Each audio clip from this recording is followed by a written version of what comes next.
बिस्मिल्लाहिर्रहमानिर्रहीम। अस्सलाम वालेकुम माय डियर स्टूडेंट्स। इलेक्ट्रोमैग्नेटिज्म के लास्ट टॉपिक लेंसेज लॉ के साथ अंजुम मजीद ख्वाजा आपके सामने हाजिर खिदमत है। होपफुली आप बहुत अच्छे तरीके से अपनी पढ़ाई में मसरूफ़ होंगे और तमाम टॉपिक्स को अपने अच्छे तरीके से समझा होगा। स्टूडेंट्स, आपको याद होगा कि आपको पिछले टॉपिक में इलेक्ट्रोमैग्नेटिक इंडक्शन का फेराडे का लॉ पढ़ाया गया था। उसमें एक चीज बताई थी कि जब किसी भी मैग्नेट को अगर हम किसी भी कॉइल के साथ एक रिलेटिव मोशन दें, यानी एक रिलेटिव मोशन दें, या तो कॉइल को हिलाए या मैग्नेट को हिलाए, तो इस कॉइल के अंदर मैग्नेटिक फील्ड की चेंज, जिसको फ्लक्स भी कहते हैं, यानी फ्लक्स की चेंज से ईएमएफ इंड्यूस हो जाती है। और वो ईएमएफ हमने पढ़ी थी, ईएमएफ इक्वल होती है -n rate of change of flux के। और आपको याद होगा मैंने उस टॉपिक में भी मैंने ये बताया था कि मैं आपको ये माइनस का साइन क्यों लगा, इसको लेंसेज लॉ में बताऊंगा। डियर स्टूडेंट्स, लेंसेज लॉ क्या चीज है? ये एक सबसे पहली बात कि माइनस का साइन क्यों लगा और लेंसेज लॉ ने इस माइनस के साइन के हवाले से क्या बताया। 1834 में बड़े महान साइंटिस्ट थे। 1834 में बड़े महान साइंटिस्ट थे जिनका नाम था हेनरिच लेंस। इन्होंने एक अपनी फाइंडिंग शो की थी। इन्होंने कहा था कि जब भी हम मैग्नेट और कॉइल को, किसी भी कॉइल को जिसमें हम फ्लक्स में चेंज चाह रहे हैं, दिस इज फ्लक्स में चेंज चाह रहे हैं, जब हम उनको रिलेटिव मोशन देते हैं तो दोनों के बीच में एक अपोजिशन कायम हो रही होती है। यानी ऐसे लगता है कि जैसे the magnet is not willing to go toward coil and coil is also not willing to go toward magnet. ये दोनों एक दूसरे के करीब नहीं जाना चाह रहे। यानी अगर आप मैग्नेट को मूव करवा कर आगे की तरफ ले जाने की कोशिश करते हैं तो कॉइल उसको अपोज करती है और आपको ज्यादा एनर्जी लगानी पड़ती है in order to move the magnet from one place to the other place, in fact going toward the coil की तरफ जाने के लिए। क्यों?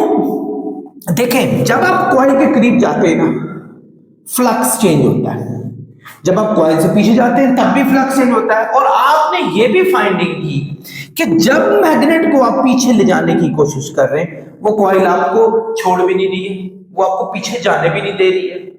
ना वो मैग्नेट आपको कॉइल के पास जाने दे रहा है इजीली, और आपको नतीजतन ज्यादा एनर्जी लगानी पड़ रही है, और ना ही ये मैग्नेट जो है आपको अबे जाने दे रहा है, आपको यहां भी एनर्जी लगानी पड़ रही है। ऐसा क्यों हो रहा है? इसके बारे में लेंस ने अपनी कुछ फाइंडिंग्स दी थी, और ये फाइंडिंग उन्होंने actually law of conservation of energy से निकाली। सो अगर मैं कहूं कि लेंसेज लॉ एक law of conservation of energy ही का मैनिफेस्टो है, तो इस बात में कोई गलत बात नहीं होगी। दिस इज एब्सोल्युटली ट्रू, ऐसा ही है। सो ये क्या है law of conservation of energy, इसके बारे में मैं तफसील से आपको बताता हूं। डियर स्टूडेंट्स, हम आज तक ये पढ़ते आए हैं कि अगर एक मैग्नेट है, उसको दूसरा मैग्नेट तब रिपेल करता है जब उसका सेम पोल उसके सामने होता है। सो क्या होता है, ये उस पर फोर्स लगा के उधर भेजने की कोशिश करता है और ये उसको लगाने की कोशिश करता है। सेम गोज, अगर आपके पास यहाँ साउथ पोल हो, वहां भी साउथ पोल हो, तो they will repel each other, they are not going to attract each other. So जब आप एक मैग्नेट को रिलेटिव मोशन देके एक कॉइल के करीब लाने की कोशिश करते हैं, एक कॉइल जिसकी बहुत सारी टर्न्स हैं, सो अल्टीमेटली उसके करीब जाने से क्या होता है स्टूडेंट्स, जैसे ही आप उसके करीब जाते हैं तो आपका फ्लक्स इंक्रीज हो जाता है, क्योंकि जब शुरू में यहां इस पोजीशन पे मौजूद था तो उसकी लाइंस का दायराकार बहुत करीब था, but when you push it toward the coil, what happens actually, कि जब आप उसको वहां लेके जाते हैं सो ये इसकी मैग्नेटिक फील्ड का दायराकार थोड़ा बढ़ जाता है, आगे की तरफ चला जाता है। नतीजा ये होता है कि इसकी हर नंबर ऑफ टर्न में फ्लक्स तब्दील होना शुरू हो जाता है, फ्लक्स चेंज होता है, और फ्लक्स का चेंज ईएमएफ जनरेट करता है। यानी इस कॉइल के अंदर ईएमएफ जनरेट हो जाती है, यानी वोल्टेज जनरेट हो जाती है। और ओहम लॉ कि जब जब वोल्टेज आपकी बढ़ती शुरू हो जाएगी तो करंट भी आपका इंड्यूस हो जाएगा, यानी आपका करंट भी पैदा होगा और वो भी इंक्रीज होना शुरू हो जाएगा। सो आपकी इस कॉइल में समझ लें ईएमएफ के साथ साथ करंट भी पैदा होना शुरू हो गया। अब मैंने आपको एम्पियर का एक लॉ बताया था, मैंने कहा था जब किसी कॉइल में आप करंट को डालते हैं तो उस कॉइल में मैग्नेटिक फील्ड पैदा, यानी किसी कॉइल की बात नहीं कर रहा हूं, किसी भी कंडक्टर में जब आप कॉइल को करंट को डालते हैं तो उस कंडक्टर में करंट आप जो है वो मैग्नेटिक फील्ड प्रोड्यूस करना शुरू करता है।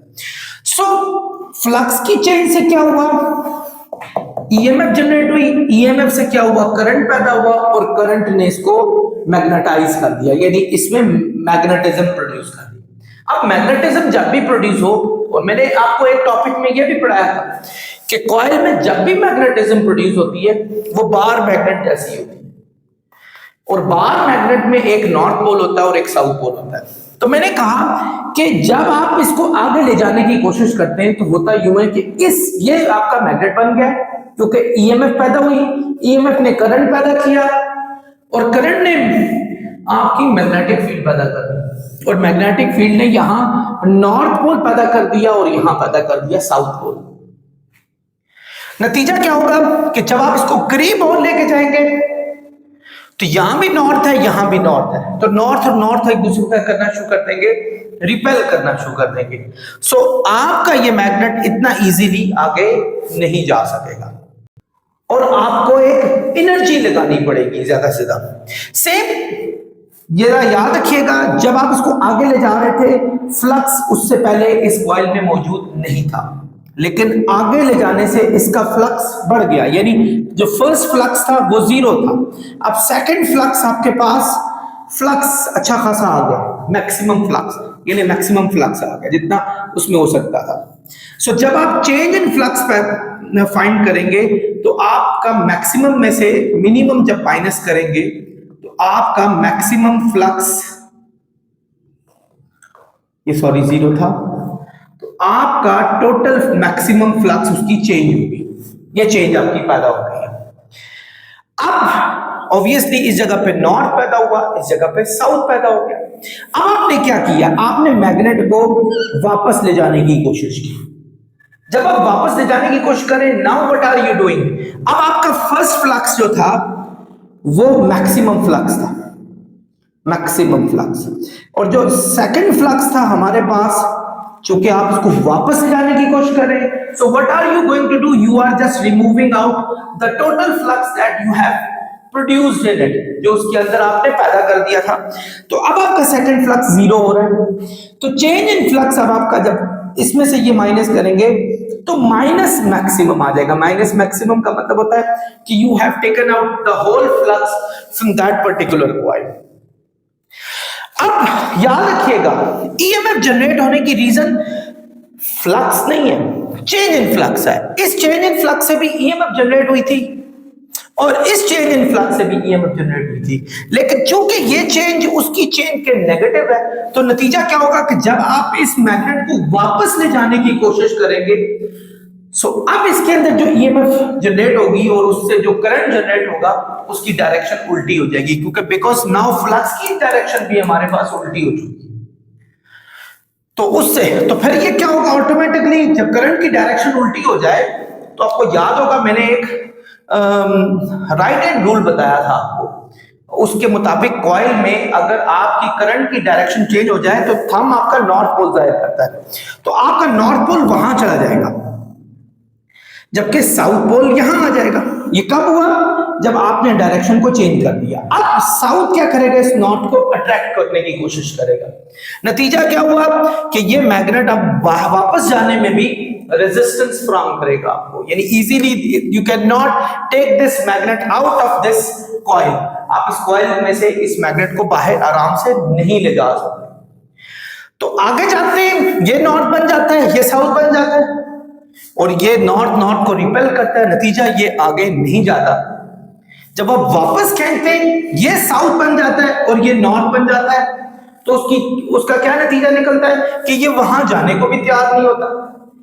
अब इस प्रॉब्लम को ओवरकम करने के लिए आपको एक अच्छी खासी एनर्जी प्रोड्यूस करनी पड़ती है, ठीक है। तो लेंज़ेस लॉ ने भी हमें यही बताया था कि जो ईएमएफ जनरेट हो रही होती है चेंज इन फ्लक्स से, वो हमेशा जो है नेगेटिव फॉर्म में होती है। नेगेटिव यानी वो आपको चेंज हमेशा अपोज करती है। सो फाइनली हम ये बात कह सकते हैं students, the direction of the induced current, यानी जो करंट इसके अंदर इंड्यूस होता है, इज ऑलवेज सच, वो ऐसा होता है to oppose the change that causes the current, वो हमेशा अपोज करता है उसको जो करंट को पैदा करने का मौजब होता है, वजह होती है जो। यानी क्या हमने बात सीखी, मैग्नेट को आगे ले जा रहे हैं, क्या हो रहा है, ये उसको करीब नहीं आने दे रहा। क्यों? जब ये आगे जाता है इसके अंदर फ्लक्स चेंज हुआ, और फ्लक्स ऐसी डायरेक्शन में चेंज हुआ कि ये हमारा नॉर्थ बन गया और वो साउथ बन गया। यानी फ्लक्स के चेंज होने से क्या हुआ था स्टूडेंट्स, फ्लक्स के चेंज होने से ईएमएफ जनरेट हुई थी, और ईएमएफ ने करंट पैदा किया था, और करंट से ये वाला इस सिस्टम आपका नॉर्थ बन गया था और वो वाला साउथ बन गया था। क्योंकि जब भी कॉइल में करंट पैदा होता है तो कॉइल में करंट कहीं से भी गुजरे तो उसमें आपका मैग्नेटिक फील्ड प्रोड्यूस हो जाती है, और यहां नॉर्थ बनेगा, यहां साउथ। जब हम इसको वापस ले जा रहे हैं, अब फ्लक्स की चेंज नेगेटिव हो गई है दूसरी साइड पर, यानी पहले ज्यादा फ्लक्स था, अब आप कम फ्लक्स करके जो है ईएमएफ इंड्यूस कर रहे हैं। तो अब जो करंट उसके अंदर पैदा होगा, वो करंट ऐसा मैग्नेटिक फील्ड प्रोड्यूस करेगा कि ये साउथ बन जाएगा और ये नॉर्थ बन जाएगा, ये उसको वहां वापस जाने भी नहीं देगा। सो आगे जाना भी मुसीबत, पीछे आना भी मुसीबत। सो ये आपको इस प्रॉब्लम को ओवरकम करने के लिए क्या करना पड़ता है, एनर्जी लगानी पड़ती है, ताकि आप मतलूबा इलेक्ट्रिकल एनर्जी इसमें पैदा कर सके चेंज इन फ्लक्स की शक्ल में। डियर स्टूडेंट्स, लेंज़ेस लॉ को हम law of conservation of energy भी पढ़ते हैं। Actually law of conservation of energy क्या चीज है? कंजर्व कहते हैं किसी चीज का सेम रहना, रिमेन सेम, इसका एक्चुअली मीनिंग होता है रिमेन सेम, यानी एनर्जियों का टोटल सेम रहना। यानी एक एनर्जी दूसरी एनर्जी में कन्वर्ट हो सकती है, यानी वन एनर्जी आपकी सेकंड फॉर्म ऑफ एनर्जी में चेंज हो सकती है, सेकंड फॉर्म ऑफ एनर्जी में। लेकिन एनर्जी ना तो आपकी बढ़ती है ना कम होती है, एनर्जियों का सम हमेशा टोटल बराबर रहता है। मैंने आपको बड़ी तफसील से ये चैप्टर जो वर्क और एनर्जी वाला था उसमें मैंने बड़ी तफसील से पढ़ाया था, बल्कि 9th क्लास की फिजिक्स में तो मैंने ये सारा प्रूव कराया इस सिस्टम को, वहां भी वर्क एनर्जी में मैंने ये दिया हुआ है। तो एक एनर्जी दूसरी एनर्जी में चेंज होती है, बट टोटल एनर्जी कांस्टेंट रहती है। तो एक्चुअली हुआ क्या कि जब आपके पास वो कॉइल मौजूद थी और उस कॉइल में हम एक गिल्वानोमीटर सेट कर लेते हैं, ये गिल्वानोमीटर हमने कर दिया, चलिए ऊपर लिख देते हैं। अब गिल्वानोमीटर हमने यहां से मैग्नेट को क्या किया, इसके पास लेंगे, इसके पास। तो गिल्वानोमीटर मैग्नेट ने क्या किया, इसमें से भी फ्लक्स को चेंज किया, इसमें से भी, यानी इस सारों में से फ्लक्स को चेंज कर दिया, और फ्लक्स के चेंज होने से इसके अंदर ईएमएफ पैदा होगी, क्योंकि हमने पढ़ा था ईएमएफ होती है -n rate of change of flux की, ये हमने पढ़ा। तो इसके अंदर ईएमएफ पैदा हुई, ईएमएफ से हमारे पास करंट पैदा हुआ, इंड्यूस करंट हुआ, और करंट की इंडक्शन से क्या हुआ, हमारे पास इसके अंदर मैग्नेटिक फील्ड पैदा होगी, और ये हमारे पास बार मैग्नेट की तरह हो गया, जिसका एक पोल हमारे पास नॉर्थ है और दूसरा पोल हमारे पास साउथ है। सो क्या हो रहा है, आपको एक्स्ट्रा एनर्जी लगानी पड़ रही है। अब जरा गौर से सुनिएगा, ईएमएफ जो होता है ना स्टूडेंट्स, ये डायरेक्टली प्रोपोर्शनल होता है फ्लक्स के, चेंज इन फ्लक्स के, सॉरी, और इनवर्सली प्रोपोर्शनल होता है टाइम के इनवर्सली प्रोपोर्शनल होता है। यानी कम टाइम में अगर फ्लक्स आप चेंज करते हैं तो ज्यादा ईएमएफ पैदा होता है, टाइम कम लगाएं, फ्लक्स का चेंज ज्यादा करें, ईएमएफ ज्यादा पैदा होगी। सो अगर आप इसको तेजी से आगे ले जाने की कोशिश करेंगे तो आपकी ख्वाहिश है कि आप एक अच्छी खासी यानी कम टाइम में इसका फ्लक्स चेंज करें। अगर आप कम टाइम में इसका फ्लक्स चेंज करने की कोशिश करेंगे, इसके अंदर ज्यादा ईएमएफ पैदा होगी, ज्यादा ईएमएफ रिजल्ट करेगी ज्यादा करंट को। तो करंट आपने पढ़ा था V is equal to I R, यानी अगर करंट ये वोल्टेज बढ़ गई करंट बढ़ जाएगा, वोल्टेज कहते हैं ईएमएफ, ईएमएफ बढ़ गई करंट बढ़ जाएगा।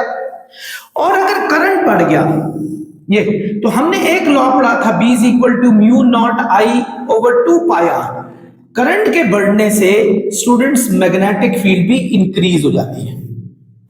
दोबारा सुन ले, टाइम कम लगाया फ्लक्स की चेंज में, ज्यादा फ्लक्स पैदा करने के लिए कम टाइम लगाया, ईएमएफ बढ़ गई, ईएमएफ बढ़ गई, करंट बढ़ गया, करंट बढ़ गया, मैग्नेटिक फील्ड बढ़ गई। और अगर मैग्नेटिक फील्ड बन गई तो ये स्ट्रॉन्ग मैग्नेट हो गया हमारे पास।